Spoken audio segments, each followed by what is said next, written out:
Good morning. Start of another work week, or not. Everybody knows from my right, Dr. Jim Malatras, not a medical doctor, still a doctor. Medical doctor, Dr. Howard Zucker. To my left, Melissa DeRosa, Secretary to the Governor. To her left, Robert Mejica, Budget Director Extraordinaire. On the numbers, the number continues to increase. We're up to 8,658 new cases. Overall, we have 130,000 people who tested positive, 16,000 people in our hospital system, 13,000 people have been discharged.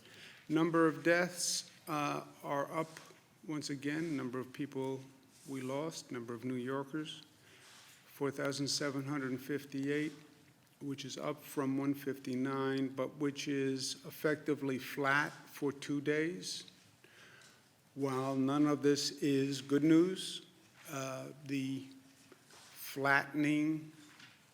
possible flattening of the curve is better than the increases that we have seen. New York is still far and away the most impacted state. New Jersey is having real difficulty, and been speaking with Governor Murphy from New Jersey, and anything we can do together, we will. Michigan also.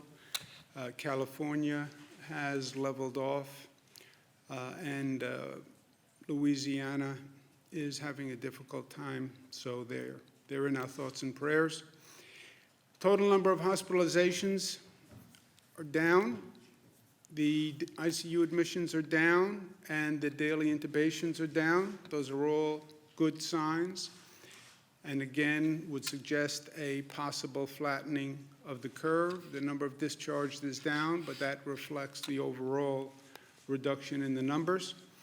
Big question that we're looking at now is what is the curve? And we've been talking about cases increase until they don't. When they stop increasing, then what happens? And the projection models have a number of alternatives. Some suggest basically the curve goes up and then drops precipitously. Some suggest there's a slight pause at the top. Some suggest there's a longer pause at the top, which is effectively a plateau effect. Or again, the straight up and straight down precipitous drop, which is the peak effect. No one can tell you which will occur. They say any one of the three options. You study other countries, you've had a combination of the above. We are studying it as we have used the projection models from day one to determine actually what we do. How do we set policy and program? By following the data. Dr. Malatras has been working on the numbers, working with the statisticians and the projection models, and helping us incorporate that into an operational model. And Jim, if you want to just take a moment and speak about the projection models here, please. Great, thank you, Governor. As the Governor said, we have been looking at projection models from the beginning to determine the size and scope and severity, and the Governor has mentioned this over his briefings. We've been working with many organizations and using their data like Imperial College, the Institute for Health Metrics and Evaluation, Cornell, McKinsey, and others. And some of the initial projections that we first saw at the beginning of this was at least 100, up to 110,000 beds for COVID patients alone. And the peak would come at the end of April. Those were some of the earliest modeling from many organizations, that it would be at the end of April, around 110,000 beds just for COVID patients. There are other models, too, that we were tracking, one being lower at about 55,000 COVID beds, but again, peaking at the end of April. We follow now that we have a pretty robust data set to go by for the last several weeks. The bottom line there, the purple line, is sort of where we are tracking today, which suggests it's a little lower. And the question was, what could you do to lower those initial projections from 110,000 and from 55,000. So a lot of the activity was, we saw where the statisticians and the folks looking at these types of models said it was going. So what activities and actions could you take to aggressively lower that overall number? And the answer really was, and what the governor has been doing, was aggressively enforce and enact social distancing to lower the overall number. And this number and the current data suggest that that is exactly what's happening. And it's not settled yet because we are going day by day, and the numbers, as the governor says, has changed a lot over the time based on what numbers come in. But this could suggest that we are indeed potentially at the apex, or beginning to be at the apex at this moment. Like the governor has said, there's been a range of models, 7 days, 14 days, 21 days, 30 days. It looks like we're towards the earlier side of that time frame based on the current projections and modeling that we've been looking at. Thank you, Jim. But you also see on these, you see on this slide where we are now, right? And it can still go any way. We could still see an increase. So it is hopeful, but it's also inconclusive. And it still depends on what we do, right? These models all have a coefficient of what we do and how successful we are at social distancing, et cetera. And from our decision-making point of view, it doesn't really matter if we've hit the plateau or not, because you have to do the same thing. If we are plateauing at a very high level, and there's tremendous stress on the healthcare system. And to say to this healthcare system, which is at maximum capacity today, right? This is a hospital system where we have our foot to the floor and the engine is at red line and you can't go any faster. And by the way, you can't stay at red line for any period of time because the system will blow. And that's where we are. We are at red line. People can't work any harder. The staff can't work any harder. And staying at this level is problematic. And if we are plateauing, it's because social distancing is working. So we have to make sure the social distancing actually continues. On the relieving the pressure on the hospital system, which is unsustainable at this rate, we're continuing what we call our Surge and Flex program, where we get all the hospitals on the line on a daily basis. They're all doing inventories, they're all doing data sheets, they're all on the telephone, and we're shifting among the hospitals, ventilators, PPE equipment, who has gowns, who has masks, and that happens on a daily basis, that adjustment. Also, to relieve pressure on the hospital system, the Javits coming online is a very big deal. That is the relief valve for the entire downstate system. The 1,100 military personnel started to come in. 300 were sent to New York City public hospitals to help the New York City public hospital system, the H&H system, which has been under stress. The rest will be going to Javits to bring that up and running to full capacity. That transition is happening now. That is a COVID center now, started as non-COVID, it's now a COVID center. The majority of the military personnel will be coming in tomorrow and the next day, but that Javits Center is going to be a major relief valve.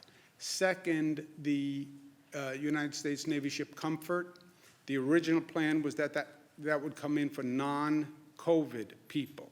The original plan was it would also be a relief valve on the hospitals, but not for COVID people, that it would take all the non-COVID patients, if you will, from the hospital system. That was the plan. As it turned out, there's not a lot of non-COVID people in the hospital system, which is a separate story, happens to be a good news story. A byproduct of shutting everything down is you have fewer car accidents, crime rate is way down, fewer trauma cases, so there is not a large non-COVID population in the hospitals. I'm going to call the president this afternoon and ask him to shift the comfort from non-COVID to COVID. Then we would have Javits and the ship Comfort as a relief valve. That's 2,500 beds and 1,000 beds. That's 3,500 beds, which could serve as a relief valve for the whole downstate hospital system. That is the only way we sustain this level of intensity in the hospital system.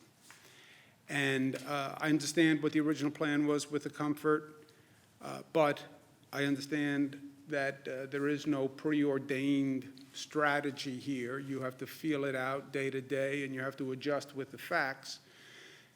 And we don't need the Comfort for non-COVID cases.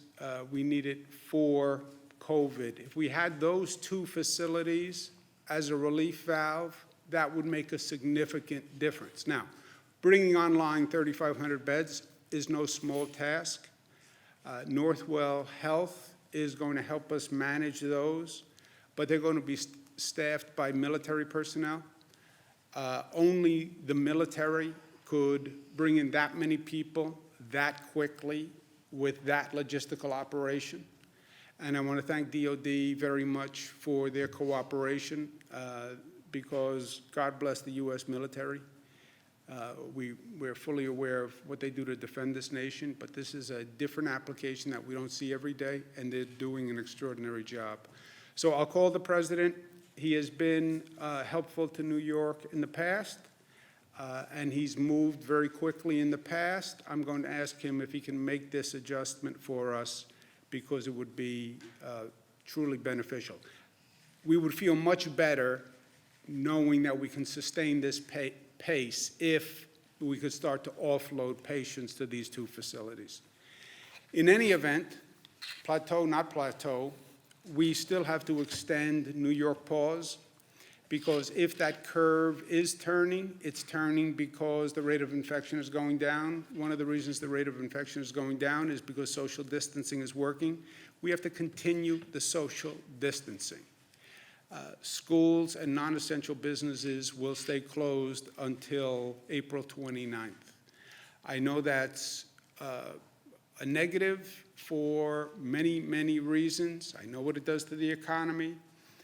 But as I said from day one, I'm not going to choose between public health and economic activity, because in either event, public health still demands that we stay on pause with businesses closed and schools closed. Whether we've hit the apex or whether we haven't hit the apex, you'd have to do the same thing. There's also a real danger in getting overconfident too quickly. This is an enemy that we have underestimated from day one, and we have paid the price dearly. Well, the numbers look like they may be turning. Yay, it's over. No, it's not. And other places have made that mistake. Hong Kong has made that mistake. South Korea has made that mistake. And we're not going to make that mistake. The weather is turning. People have been locked up. We've been talking about cabin fever. Now it's a nice day. I'm going to get out. I'm going to go take a walk. Now is not the time to do that. And frankly, there has been a laxness on social distancing, especially over this past weekend, that is just wholly unacceptable. Look, people are dying. People in the healthcare system are exposing themselves every day to tremendous risk walking into those emergency rooms. And then they have to go home to their family and wonder if they caught the virus and they're bringing it home to their family. If I can't convince you to show discipline for yourself, then show discipline for other people. If you get infected, you infect someone else, you go to an emergency room, you put a burden on all sorts of other people who you don't know and who, frankly, you don't have the right to burden with your irresponsibility. And people, especially in New York City, the level of activity is up. Partially the weather made it a nice day. I understand people have been locked up for a long time, but now is not the time to be lax. And it is a mistake. We all have a responsibility. We all have a role in this. We said that from day one. And we have to respect the role that we play. Because the role that we play is a societal obligation. That's how I see it. I want local governments to enforce the social distancing rules. The local governments are charged with enforcement. I want them to enforce them.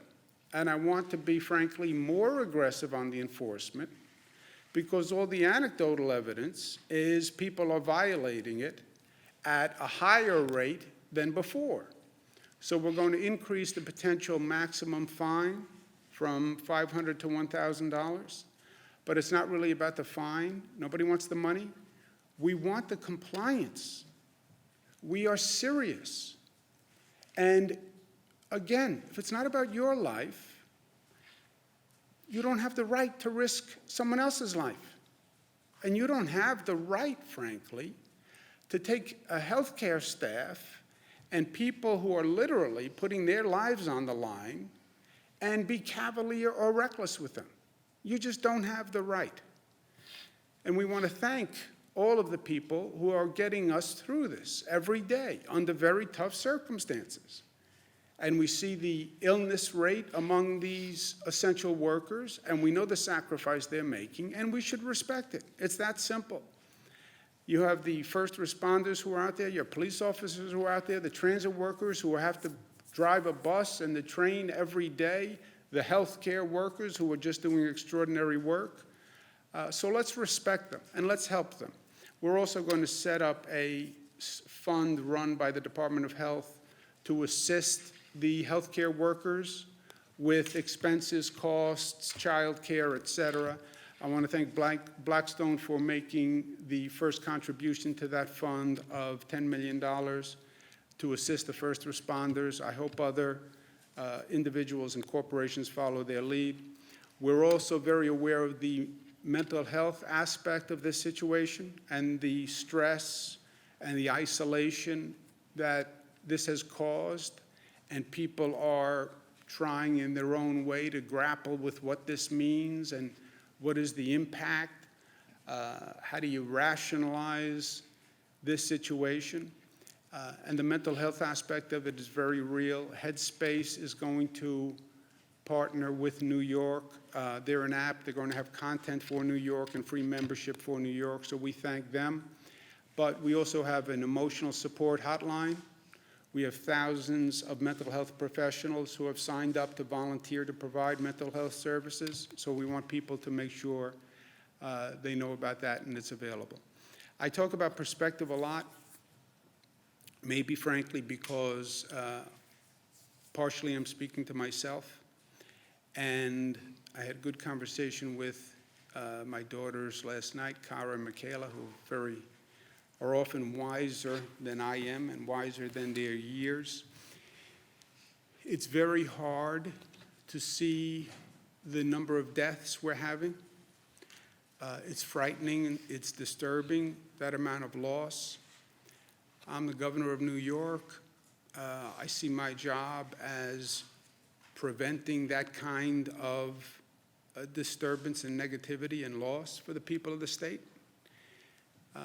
Perspective, we like to think that we can control everything. We can't. We like to think that we can fix everything and fix all the problems for people. We can't. The undeniable truth here is that this virus is a deadly enemy, and we will lose, and we are losing people who are vulnerable to the virus. That can't be controlled. That can't be fixed.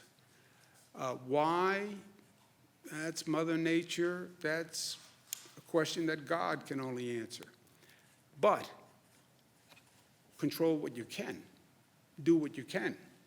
The challenge is to make sure that we don't lose anyone who could have been saved if our healthcare system was operating fully. Don't lose anyone who you could save. That is a legitimate, ambitious goal of government. And that we have done so far. That we have done so far. Have we saved everyone? No.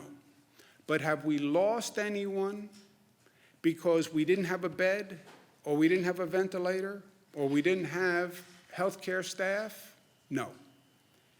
The people we lost are the people we couldn't save. Not for lack of trying, and not for lack of doing everything that we could do as a society, not only as a government and as a healthcare system.